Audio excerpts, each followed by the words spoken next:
بسم اللہ الرحمن الرحیم۔ جب مردے کو قبر میں لٹا دیا جاتا ہے اور مٹی ڈالنے لگتے ہیں تو مردہ دیکھ رہا ہوتا ہے، اور جب مٹی ڈال کر جانے لگتے ہیں تو مردہ اس کے قدموں کی آواز سنتا ہے۔ جب مردے کو قبر میں دفنا کر جا رہے ہوتے ہیں تو مردے کی گھبراہٹ بڑھ جاتی ہے، بے چینی بڑھ جاتی ہے۔ قبر کے اندر اتنا اندھیرا ہوتا ہے کہ اس کا ہاتھ بھی اسے نہیں دکھتا۔ سخت تاریک قبر، روشنی کا نام و نشان نہیں ہوتا۔ جب مردے کو دفنا کر لوگ چلے جاتے ہیں، اس کے بعد دو فرشتے کالی اور نیلی آنکھوں والے آتے ہیں اور اس سے سوال جواب کرتے ہیں۔ قبر میں مردہ اتنا بے بس ہوتا ہے کہ اس کے جسم پر کیڑا رینگ رہا ہوتا ہے۔ اس کو مردہ ہٹانا چاہے گا، لیکن اتنی طاقت نہیں ہوگی کہ اس کیڑے کو اپنے اوپر سے ہٹا سکے اور دور کر سکے۔ آپ کا قبرستان جانا ہوتا ہے۔ یہ جو آپ کو قبریں ایک جیسی دکھتی ہیں، اندر سے ایک جیسی نہیں ہوتی۔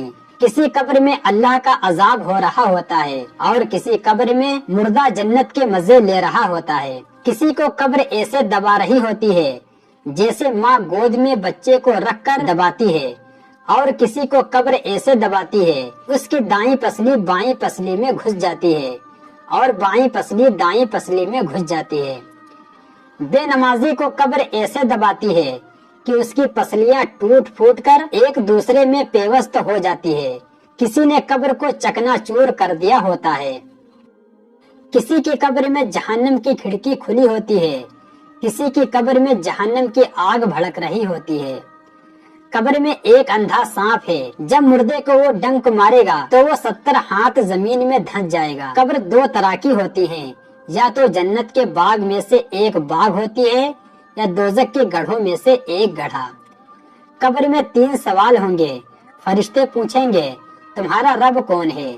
جو نیک ہوگا وہ کہے گا میرا رب اللہ ہے، اور جو برا ہوگا وہ کہے گا ہائے افسوس ہائے افسوس، مجھے نہیں پتا۔ پھر فرشتے دوسرا سوال پوچھیں گے تمہارا دین کیا ہے؟ جو نیک ہوگا وہ کہے گا میرا دین اسلام ہے، اور جو برا ہوگا کہے گا ہائے افسوس ہائے افسوس، مجھے کچھ نہیں پتا۔ پھر فرشتے تیسرا سوال پوچھیں گے۔ نبی صلی اللہ علیہ وسلم کا چہرہ مبارک دکھایا جائے گا اور فرشتے پوچھیں گے یہ کون صاحب ہیں؟ جو نیک ہوگا وہ کہے گا یہ تو ہمارے پیارے نبی صلی اللہ علیہ وسلم ہیں، اور جو برا انسان ہوگا اس سے فرشتے کہیں گے یہ کون صاحب ہیں، ان کے بارے میں کیا کہتے ہو؟ تو کہے گا ہائے افسوس ہائے افسوس، مجھے نہیں پتا۔ جب مومن بندہ فرشتوں کے صحیح جواب دے دیتا ہے تو اس کی قبر میں جنت کی کھڑکی کھول دی جاتی ہے اور جنت کی خوشبو آتی رہتی ہے۔ اور جب کافر بندہ فرشتوں کے سوال کے جواب نہیں دے پاتا ہے تو اس کی قبر میں جہنم کی کھڑکی کھول دی جاتی ہے اور اس سے گرم لو آتی رہتی ہے اور جہنم کا بچھونا بچھا دیا جاتا ہے اور اس پہ عذاب شروع ہو جاتا ہے۔ عذاب دینے والا فرشتہ اندھا، بہرا اور گونگا ہوتا ہے جو بہت ہی وحشت ناک ہوتا ہے۔ اس کے ہاتھ میں لوہے کے گز ہوتے ہیں جو اس سے مارتے رہتے ہیں۔ جب مومن بندہ فرشتوں کے صحیح جواب دے دیتا ہے تو اس کے سامنے جہنم کی کھڑکی کھولی جاتی ہے تو فرشتے کہتے ہیں اگر آپ میرے سوالوں کے صحیح جواب نہ دیتے تو تمہارا ٹھکانہ یہ ہوتا۔ جب کافر بندہ فرشتوں کے سوال کا جواب نہیں دے پاتا ہے تو اس کی قبر میں جنت کی کھڑکی کھولی جاتی ہے اور فرشتے کہتے ہیں کہ دیکھ تو نے کیا کھویا ہے، اگر تو دنیا میں اللہ پر اور اس کے رسول پہ ایمان لے آیا ہوتا، ان کے احکامات پر عمل کرتا تو تیرا ٹھکانہ یہی جنت ہوتا۔ پھر مومن بندے کی قبر کو 70 گز چوڑی اور 70 گز لمبی پھیلا دی جاتی ہے اور اس کی قبر میں جنت کی خوشبو آتی رہتی ہے۔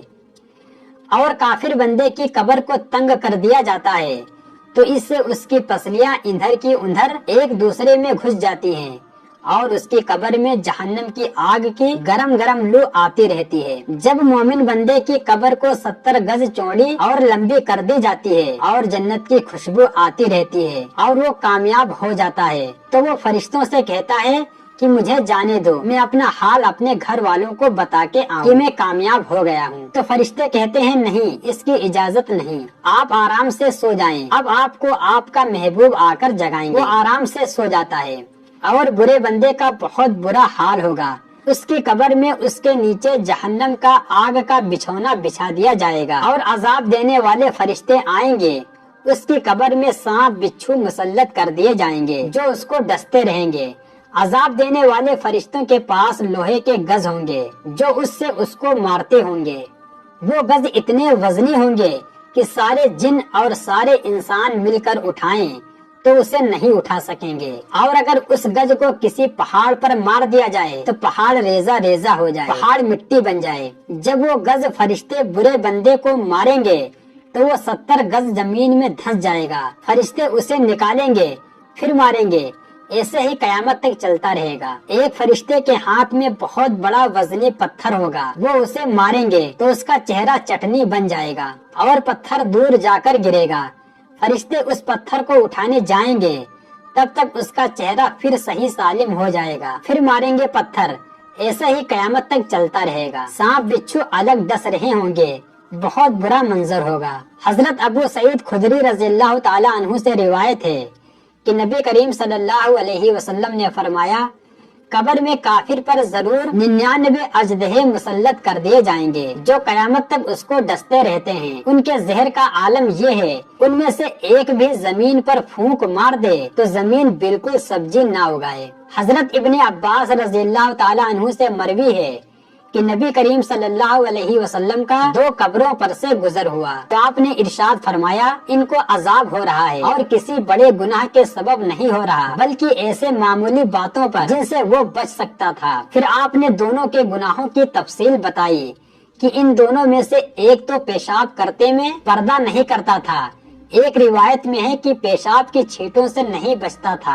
اور دوسرا چگلی کرتا پھرتا تھا۔ پھر آپ نے ایک ٹہنی منگا کر بیچ میں سے اس کو چیر کر آدھی اس قبر پہ گاڑ دی اور آدھی دوسری قبر پہ۔ صحابہ نے عرض کیا، یا رسول اللہ، آپ نے ایسا کیوں کیا؟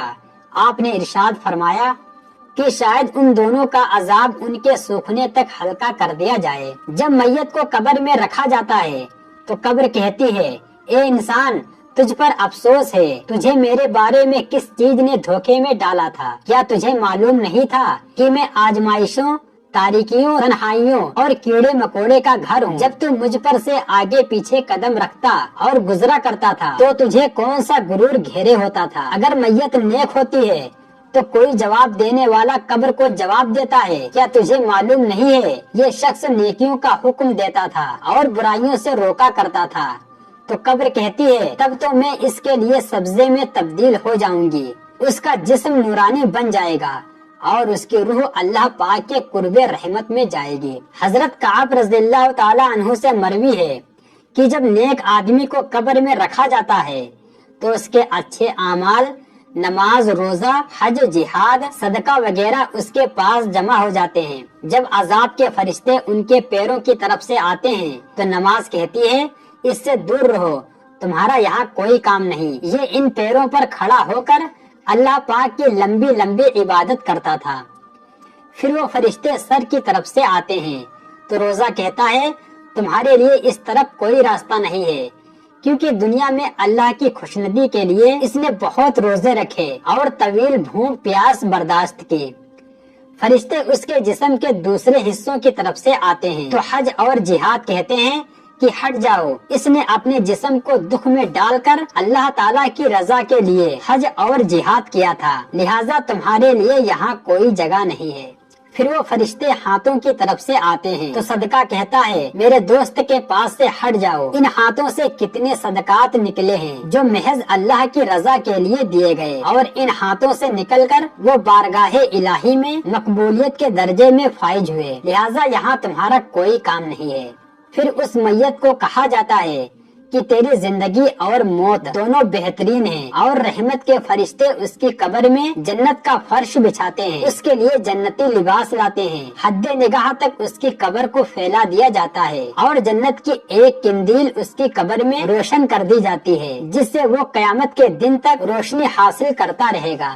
رسول اللہ صلی اللہ علیہ وسلم نے فرمایا، میت کو قبر میں بٹھایا جاتا ہے، وہ چلنے والوں کی قدموں کی چاپ کو سن رہا ہوتا ہے تو اس کے ساتھ قبر گفتگو کرتی ہے اور کہتی ہے، اے انسان، تجھ پر افسوس ہے، کیا تجھے مجھ سے میری تنگی سے، بدبو سے، ہیبت اور کیڑوں سے نہ ڈرایا گیا تھا؟ اب تو میرے لیے کیا تیاری کر کے لایا ہے؟